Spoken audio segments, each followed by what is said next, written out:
G'day everyone, welcome to the Opal Mills. This is the channel all about opal and what I get up to with it, mostly. And that could go from mining, buying parcels, and yeah, either way we get our hands on opal. Cut, carve, do inlay, doublets, matrix, treating, gold and silver smithing, everything opal. So one thing I probably haven't really mentioned much, I just thought it was a given. I actually like opal. So, fun fact, a lot of what I do is for me, as far as decision-wise sometimes. So, I've obviously cut for other people, done work and sold it. That's not what I'm referring to. For the most part, when I buy, mostly I buy for myself. Even that last stone from Kupiti, so that can stay with me. I did cut that one day in mind that one day can sell, and I wanted it to be, you know, easy sell, depending on the situation. So, you know, when I say easy, desirable and probably in demand, especially double-sided like that. So yes, just to answer one question, the double-sided does add to the value. You consider a single-faced stone, and who knows what's wrong with the back, as opposed to a double-faced one. If it was yours, what would you think?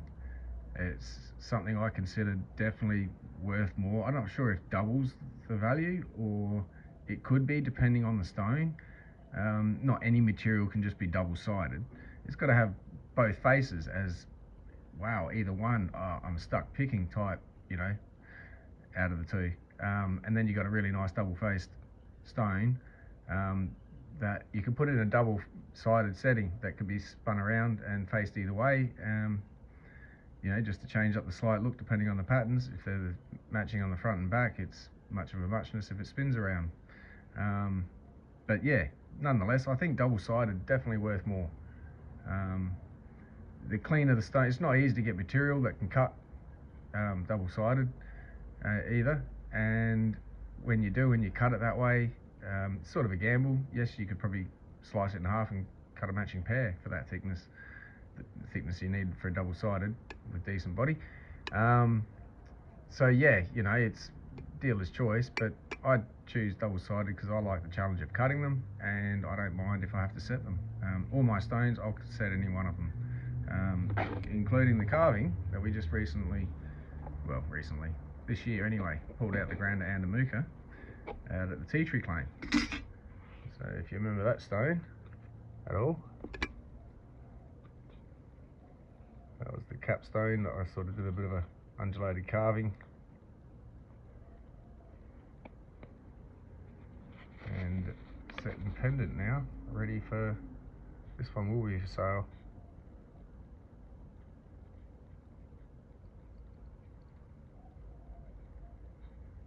So I'll probably list this on their website, and anyone's interested, I'll leave the price in there. It's going to be very reasonable.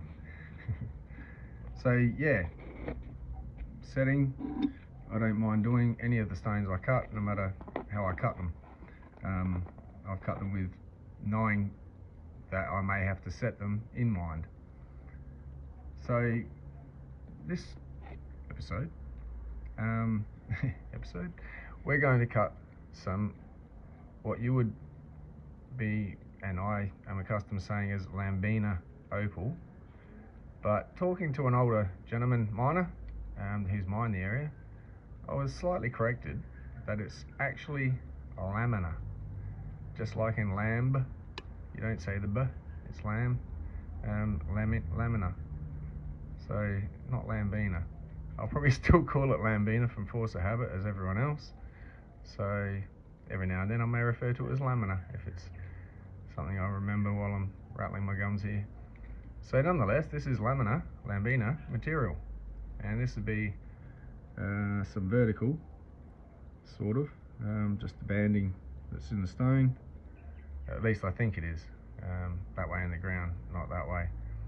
Just to do with the way the colour bands run across it. Which way up's this one? There we go. Sort of see the layering of the colour bands, sort of purple green. But yeah, so we're gonna carve these today, and I've had a bit of a look, so I'm prepared.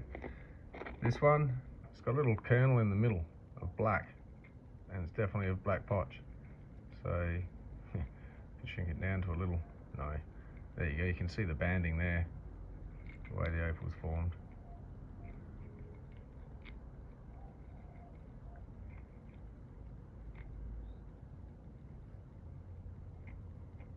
If it sat that way in the ground, it wouldn't have formed straight down lines with flush sides. It would have been all blurry, gravity.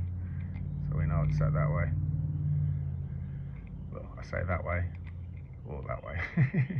But anyway, that one does have what seems to be a bit of a flaw in it now. I'm looking just there. I'm not sure if that goes in or not, or how far, but we'll clean up the top and bottom and guesstimate what we can do with it.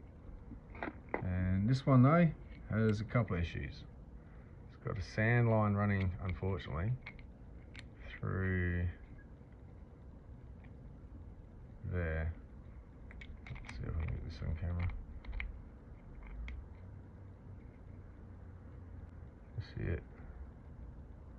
That line there, when I turn it this way, gets wider. You can looking now into the stone and the sand travelling along underneath, but it's in a nice little line. So if I run a blade through there, I might get a bit of doublet from that and be able to get past that. Now the other thing is, I'm pretty sure there's another one over this side. It runs side to side. There it is there. That line running through there actually is another row of sand inclusions, but again stuck in a nice row, so we can through there, get a nice slice, take that side off, and we'll have the centre bit for a carving. Yeah, if it shapes up to be a stone, it's a stone, but I'm prepared to do the carving side. I haven't done carving for a while, so yeah, I enjoy it. It's a lot of fun. So anyway, we'll head over to the Dremel, pick out a burr and tidy these up. Okay, so all we're doing at the moment is taking some sand off to see where I've got to slice this one, and take the sand off this one and yeah, check for issues.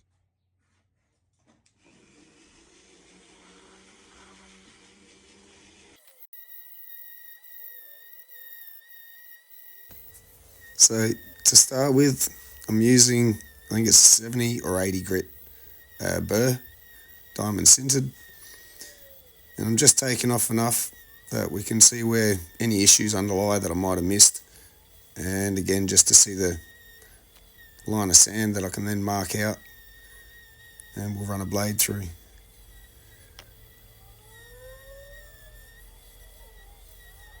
Trying not to take too much off that I don't need to, because if I'm going to carve it, every bit counts. You never know what shape you'll end up carving.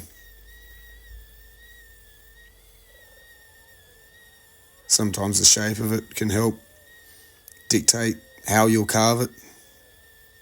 It kind of goes down to your imagination and what you can picture could be inside that you're actually capable of carving out.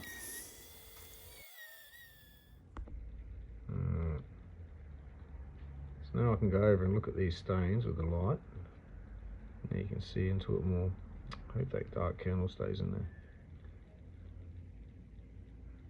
But yeah, I'll mark out where I need to slice it to get it clean and go from there.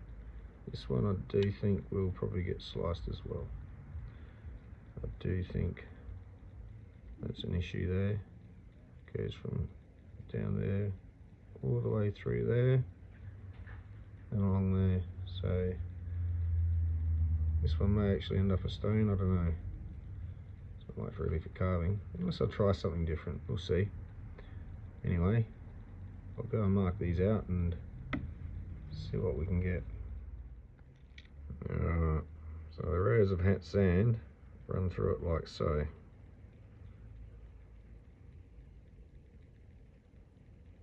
So we're going to have to go over to the saw quickly. I'll do that off cam. And yeah, come back. I couldn't have gotten any better. Straight through my lines. So we've got this piece. It's got remnants of the sand there. I'll put that on the wheel. See if we can get a stain out of the top there. Even if it's a solid, to be honest. Damn. And this side piece. So that leaves us with a really nice, well, I say that, it should be very nice and clean. It's just on the surface here, those spots of sand. Same again here. Don't go past that. There's a couple of spots very deep in there, maybe. We'll get around that, I think. So nonetheless, we've got a pretty clean piece to deal with, and same with this one. Straight through the sand, it's just the skerrick of it still left. It's all in a line, that'll come straight out. This one looks pretty clean. Might be a nice stone in there. Might be. Might be. I'll play it down a bit sometimes. I don't know. You know, just don't go counting my chickens mostly. You know, it looks good, but we'll see. We'll see. So,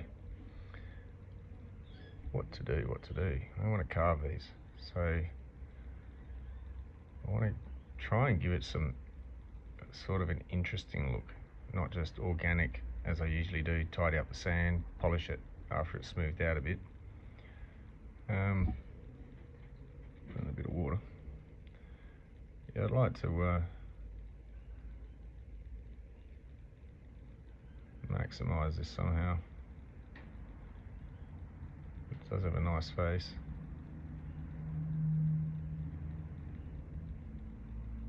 Yeah, no, definitely going to be carving it. So yeah, I'll figure it out as I start to clean it up. What I can sort of do to just make it more interesting looking, more intentionally carved. And same with this piece. So it's back over to the Dremel for a second and get the rest of the sand that I can see out. And it's very boring. I can't really say that you're going to be seeing much. I'll go clean the water and we'll see what you can see, but it's a bit hard filming it with the Dremel because I'll go into the water. You guys don't get to see too well. Plus I'm trying not to get the camera too wet. So anyway, let's go over and try. Try a different angle and see if this works a bit better.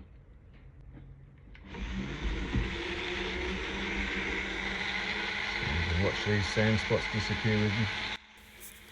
So all I'm trying to achieve here is just take out all the superficial sand and any discoloration out of the surface.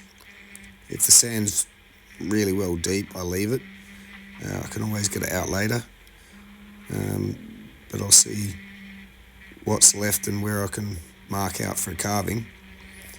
But also this allows for any of those little pit marks that might have little shattered edges, as they are filled with sand and they were a cavity, or will be a cavity.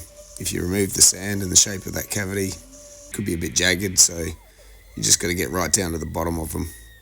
They always leave that little bit of shatteredness left even after the sand appears to be gone.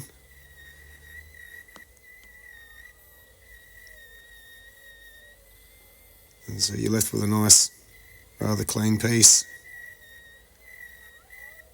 You can let your imagination start picturing what's in it. And yeah, I'm still learning how to carve, so I'm not going to get too complicated straight away. I'm just trying to practice more sharper curves. I'd like to get some different bits for polishing and all that, just to be able to get into some really nice detail and do a decent carving. I'm not going for actual figurines or anything, but whatever it turns out to be and whatever your imagination can picture it becoming. That way they're not just stones all the time. I kind of really like my carvings, to be honest. I think I've already said that.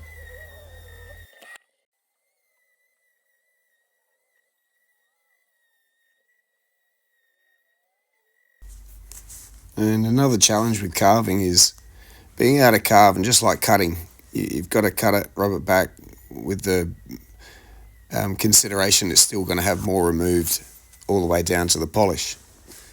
So when you get a bit more intricate with carvings, you've got to bear that in mind too, because something that reduces in size gets a bit strange looking, kind of like lollipops when they get smaller. They go out of shape, even though it's evenly dissolved away. I don't know if that's a explanation.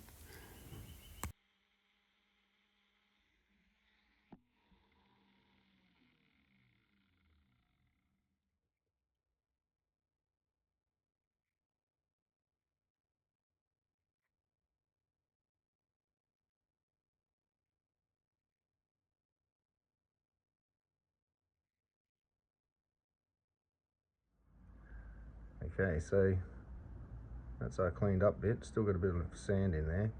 I'm going to work around that when I carve it, bring it in. I've gone for a shape in my head. I'm going to try and do, and the best I can draw it, something like that. Now, that will be 3D round, not flat. So it's the best I can draw it. I can't draw 3D. Hopefully it'll make sense as we go. So start with just trying to get the shape in a rough shape and see if it's even going to work. And trying to keep everything symmetrical too. So the points need to be sort of in the center through the middle, like when you sort of look at it from the side and you see that sort of S shape. And then you turn it around and see it on the thin side. You want to see that the points are in the middle, not on the outside edge or inside edge or something.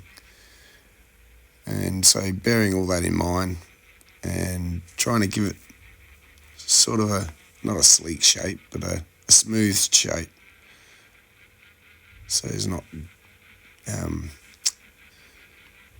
odd curvatures mixed together into one. I want it to be one smooth curve all the way and background it up to the top. And then on the back, I'm not sure if that's making sense, but the two silhouette S's, they need to be nice and continuous. Also bearing in mind, it's going to have more grits go over it. So again, when it reduces in size, will it remain the same shape and all that sort of thing. So I'm getting rid of a bit of the blockiness now, getting more of a rounded overall shape.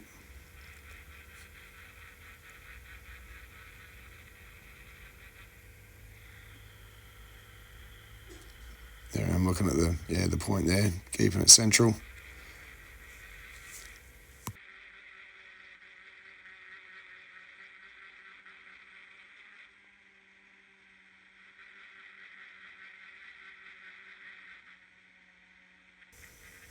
So here, I'm kind of scuffing it a bit, sort of just hitting little bits, not just keeping a burr on it, because I don't want to put it out of shape. So it's kind of like if you were sketching something with a pen.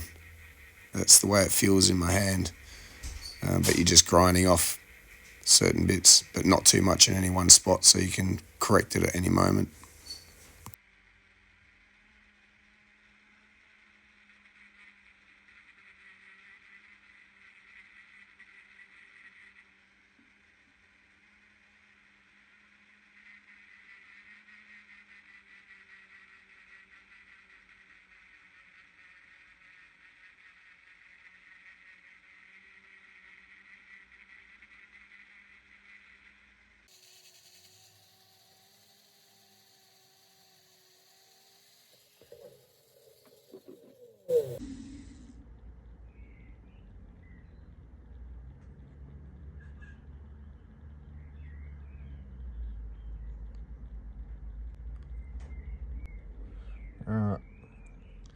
So I might go on to the next grit to take out those marks. And I'm not sure, but these come with the Dremel when you buy them. I'm just not sure what grit it is. I'm pretty sure it's around the 400. And this one's 600. Yeah, I might go for the 600. Saves me time later. That way I can wear it down for a bit, get the nice shape, and it should be, by the time I do it, a fair bit. Well, not a fair bit, but for the grit, a fair bit. It should be down to 600. And we can go back to 400. I'll show you. Yeah, I'll show you the pre-polish and polish as we get there.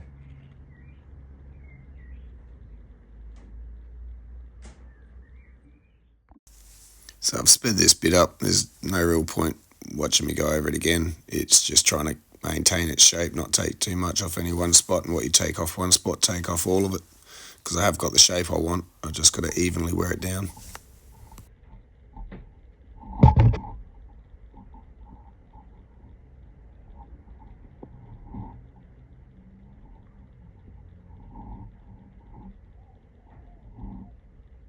Kind of.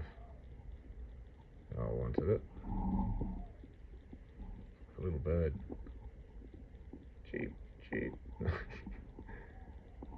It could be too. Little quail. Awesome. Anyway, I hit it with the 1200. We're going to move on to a Nova and see how far I get a Nova and if it works. Nova can sometimes, dimple, which is good. You get the orange peel effect, commonly referred to as.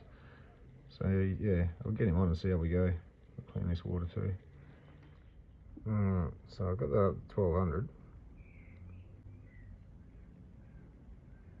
I keep smoothing it out, and there's some sand that's in the stone that's going to keep broaching the surface now and then.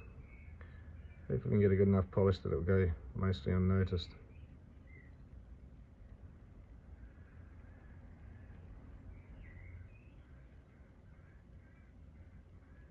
But that's not bad for a practice piece.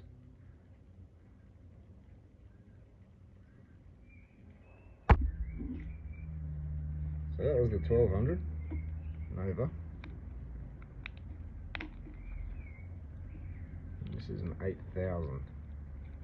So we can work on it a lot longer without worrying about taking too much off and ruining the shape. So that's up to 8000 on the Nova, and it seems backwards, but I'm actually going to go back to a 1500 or a 2000 even, and just smooth some of this out. Some of the marks that are there. Not sure if you can tell, but I can. But yeah, quite happy with that. So for this, 2000 grit on the cork block. A bit of water. Oops. Camera's in the way.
better.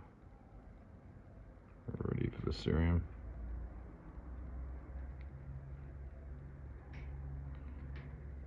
Awesome.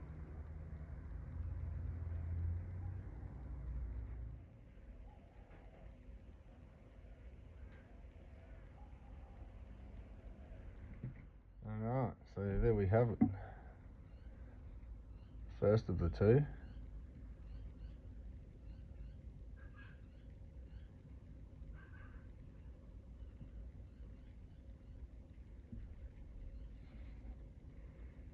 Yeah, I'm quite happy with it. Degree of difficulty, probably not the hardest, but I don't usually try to go for an actual shape. Not that this is, but it is, but it isn't. I just try and get it, yeah, polished all the way around. That's the challenge. Let me put my finger marks on this.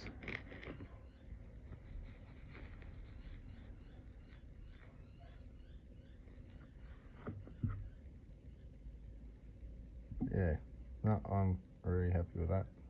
Now, it does have the issue at the crack right there. Come on, camera, do your thing.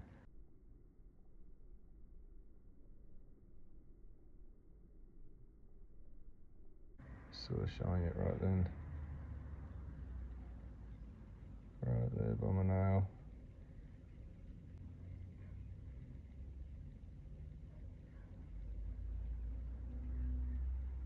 There we go.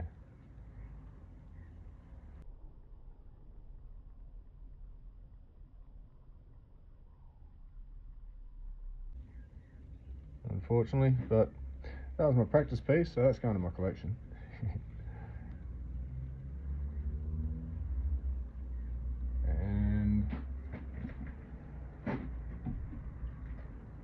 and there's still this one to go. So lighten this camera up a bit. There we go.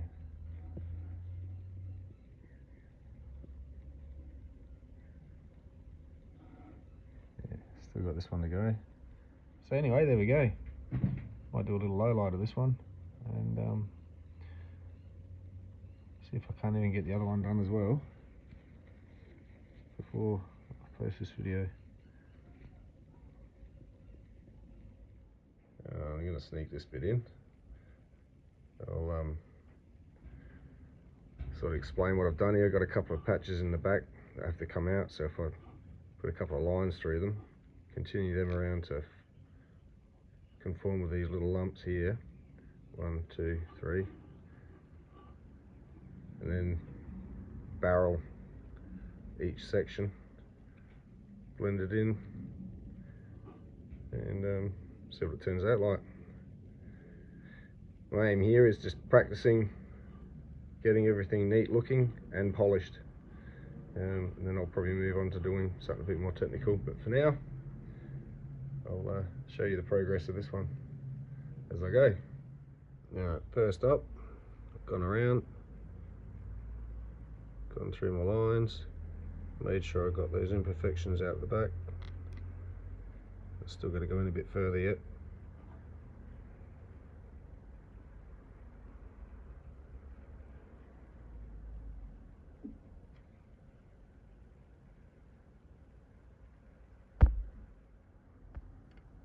Alright, so there's the lines. They've engraved a bit deeper. This one might be need to get a little bit more, and that way I can start rounding them up. So that's where we're at. Okay, here's my little butterfly body. I've decided it looks like a caterpillar, or an ant, or a moth, maybe a wasp, bee. No, wrong colour. We'll go for butterfly. Maybe even make a setting we can go with it. We'll see. That way up, that way face, and then that from the side. Anyway, I've rounded these out. When you start on the next grit down and start getting a better refined shape, all rounded, get rid of all these grip marks, and then we'll start getting all the grip marks out until it's polished. Alright, stage we've got it up to, it's still got some light scratches still in it, so I'm going to use just dopstick dowel, bit of this, cork block, everything I can to work over all of this. So let's see if we can get that looking a bit more mirror.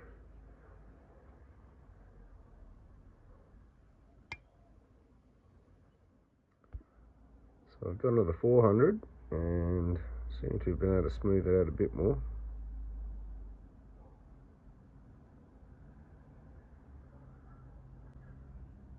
That's what we'll do. So I'm going to switch to the 800. There's still a couple of bits of sand floating around in this piece. It wasn't quite as clean as I probably thought it was.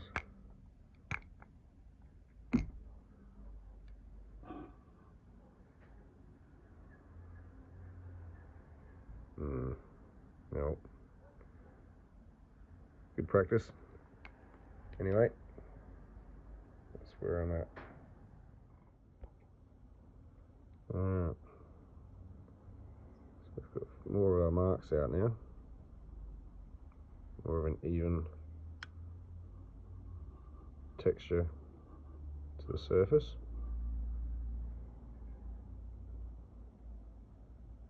And so let me head on to the 1200. See what that does for it. Alright. Here we're up to the 1200.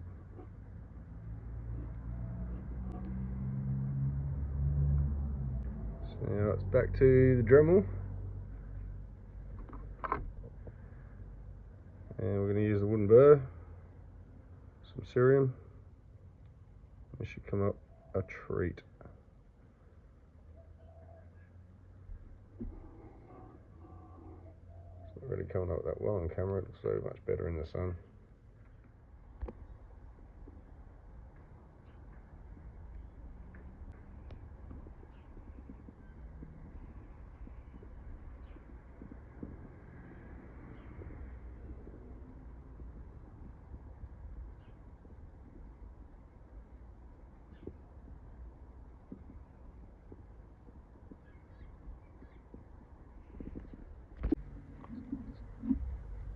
Alright, so here, it's going to go stone wet. A bit of 98.9% cerium.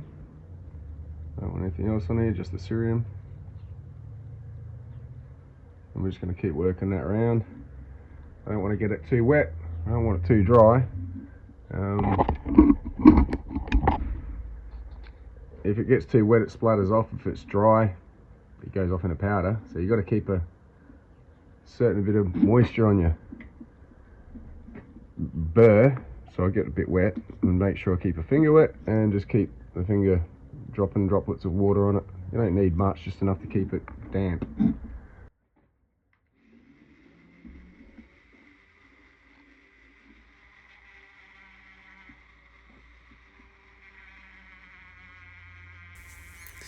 So you'll have to excuse my narrator's voice. I'm still coming off the tail end of a chest infection. Yay. But you'll notice here I'm moving the burr around quite a bit. The cerium needs to be worked into the stone, so not just relying on the rotation of the bit to do that, because mostly that'll try and grab it and throw it away. Centrifugal force.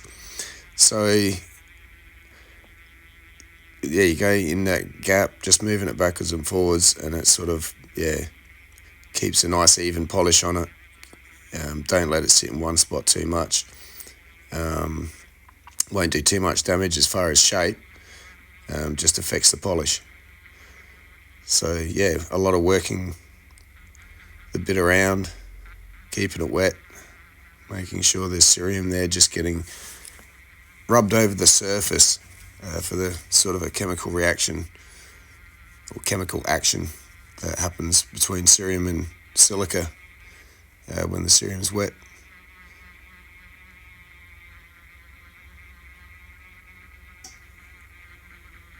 And even though the burr's moving, rotating, just pretend it's not, and that you're just trying to polish the surface, as if you were using a cloth or something and just wiping a surface or something, and you just wipe everywhere and just go over it and over it and over it and over it.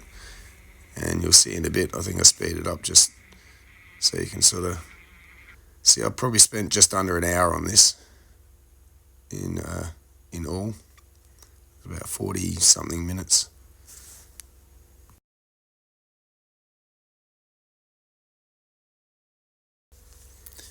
I'm not too sure if there's any such thing as over polishing, unless you literally polish it away.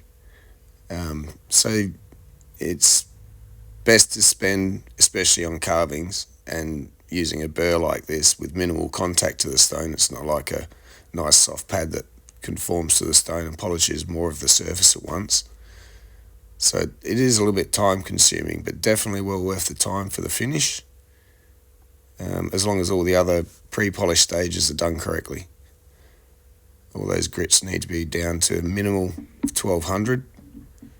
You can go a bit higher if you want, but consider cerium's abrasiveness around 2000 onwards. It breaks down as you use it, plus the chemical action is what gives opal the nice polish, just like glass.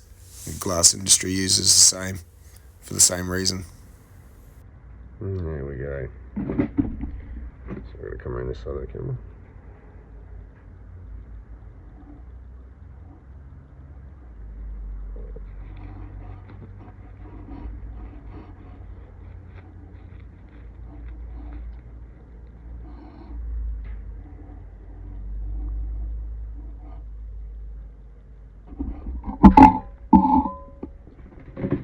Quick walk.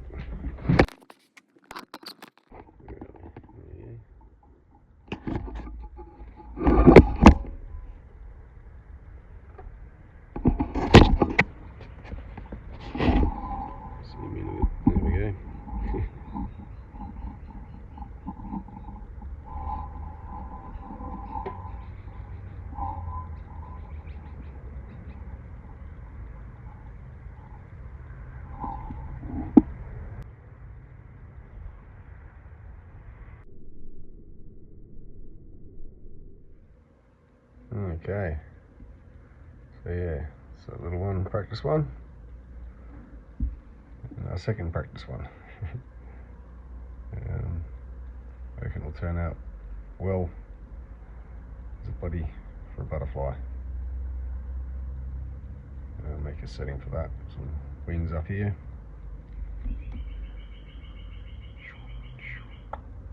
And maybe some legs. I'll have to Google some images closest to this in body shape. Yeah, otherwise it looks like a bit of a coprolite. coprolite, something. Yeah.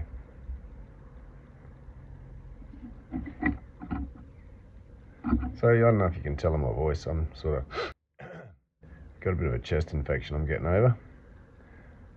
So I'm sort of half in the game at the moment. It's been like this for a couple of weeks too. It's kind of annoying. It's taken a while to get out my system, but yeah, anyway. I might sneak in at the end of this video because I still haven't done them yet as of showing you this. I might quickly go do this, chuck that in the end of this in a sec. I'm just going to slice them, cut them and come back. I'm not going to show the whole cutting, but just to show they were done. There's a couple of people who are interested in seeing the results. Well, I'm off my game. I can't help it. It was a slight bit of an angle on that cut. Wasn't my best. So it went thicker down this side than this side. So that's going to be a stone.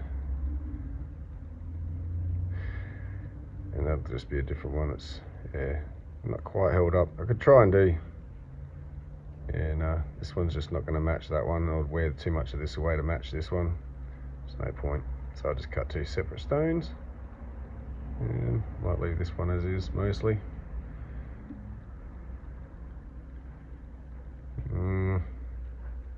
I'll go for an oval, and that can go for a doublet. Yeah, jump pole now.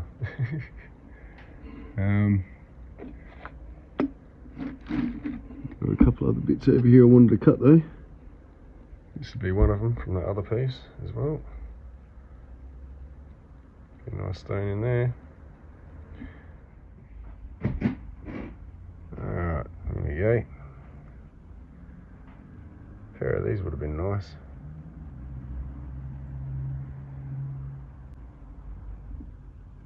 Quite bright.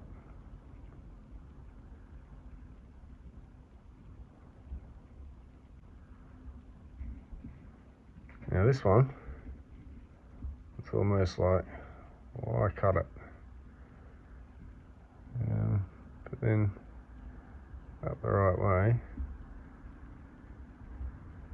which is that way, it's actually got a nice flash in it. It's not going to come through on the camera now, is it? Yeah. In person, that flash is a little bit brighter than what it's showing. So, yeah, there we go. Sort of. Anyway, this one, it's one of the offcuts of the double-sided one I did last video, and that is absolutely gorgeous high dome,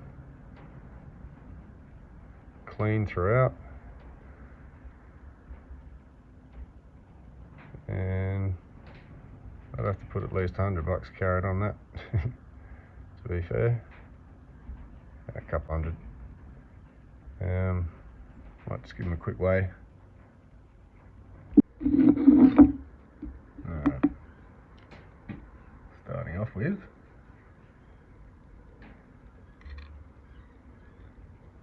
0.6 of a carat.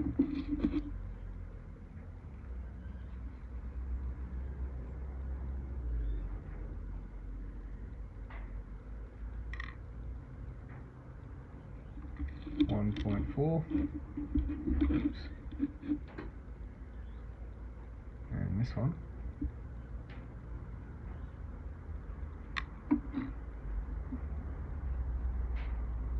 .65. So at least 1.5 carat.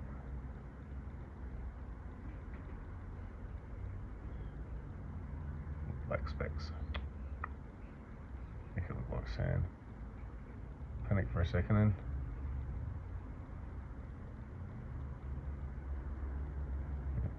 Not real good. So for that one I'd put about $400 or $500 on it. I'll just give these ones a quick weigh too. Awesome, 14.3. And I'll guess this one. That one was 1.5. This one's got to be at least 4 carat. Well underestimated. I suppose it's a bit bulkier. So it's 6.35.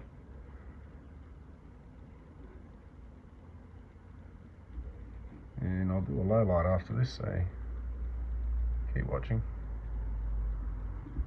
This one does have the sand in it. Probably not the best thing to practice with either. I can't help myself. I should have practiced on something that wasn't Opal. But oh well, it is what it is. Cheers.